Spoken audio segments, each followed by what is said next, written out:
Está a decorrer desde o início desta manhã, na Ordem dos Economistas, a conferência A Verdade sobre o FMI e Portugal, que o jornalista Diogo Carreira, que se junta agora em direto a esta edição, tem estado a acompanhar. Diogo, boa tarde. Em particular, Teresa Terminaciano e Silva Lopes já fizeram declarações importantes acerca da Grécia e do risco de contágio.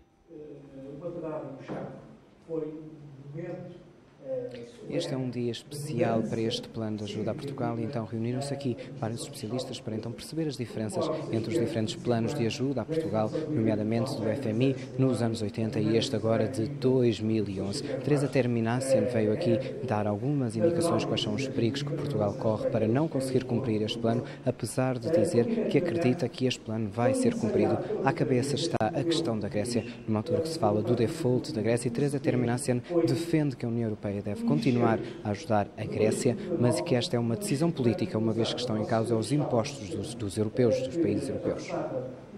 Se for possível continuar apoiando o esforço da Grécia, seria muito desejável.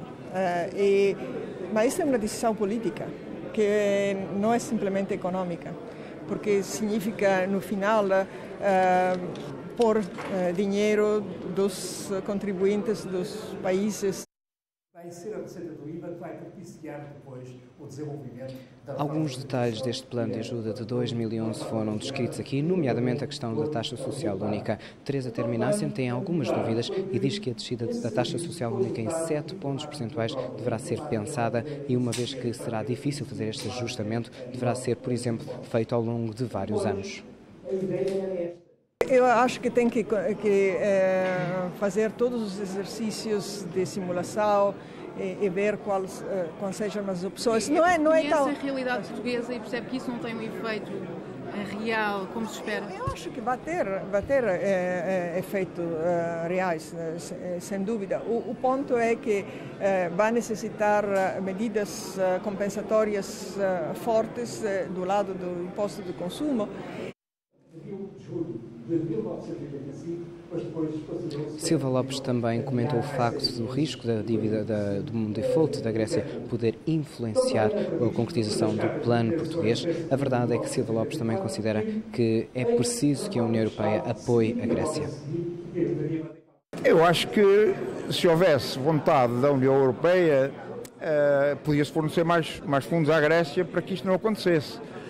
Agora, eu não sei muito bem até que ponto é que o condicionalismo imposto à Grécia está a ser cumprido por eles. E, por outro lado, se é um condicionalismo adequado.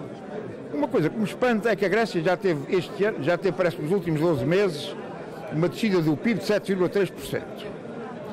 E os credores, o Fundo Monetário Internacional, a Troika, quer que eles ainda apertem mais. Ora bem, há limites para tudo. De maneira que eu penso que devia haver um programa de condicionalidade, sem dúvida, é indispensável, mas mais arrastado no tempo e mais suporte da Europa, nomeadamente do Banco Central Europeu. A questão das contas públicas também foi aqui debatida, uma vez que esse é um ponto crucial para este plano. Portugal tem que pôr as contas públicas em ordem e a questão da Madeira não foi deixada de lado. E Silva Lopes disse que a solução para a Madeira e para estes casos de incumprimento das metas é criar uma legislação que penalize aqueles políticos que não cumpram as metas orçamentais. A gente precisa de uma lei de responsabilidade fiscal.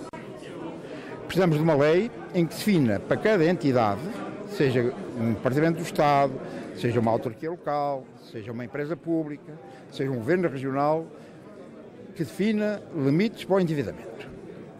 Quem ultrapassar esses limites para o endividamento pode pedir ao Ministério das Finanças para alargar o limite se houver razões que o justifiquem, razões imperiosas que o justifiquem. Se o Ministério das Finanças recusar, tem que cumprir o limite. Se não cumprir o limite, tem que ter uma sanção. E eu já há muito tempo defendo, e eu insisto nisto, em tudo quanto se está a fazer no nosso país, é que as pessoas que violam as regras orçamentais não têm nenhuma punição.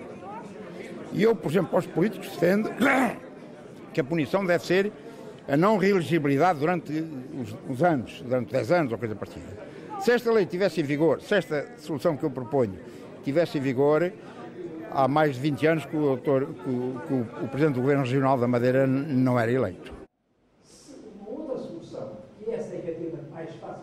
Foram estas as declarações de Silva Lopes e de Teresa Terminância nesta conferência que compara os acordos que Portugal fez com o FMI tanto nos anos 80 como agora em 2011. A conferência vai ser fechada por Carlos Moedas, secretário de Estado adjunto do Primeiro-Ministro, e será essa declaração que iremos ouvir daqui a pouco, assim que Carlos Moedas começar a falar. Diogo Carreira, então, a acompanhar a conferência na Ordem dos Economistas a propósito da verdade sobre Portugal e o FMI.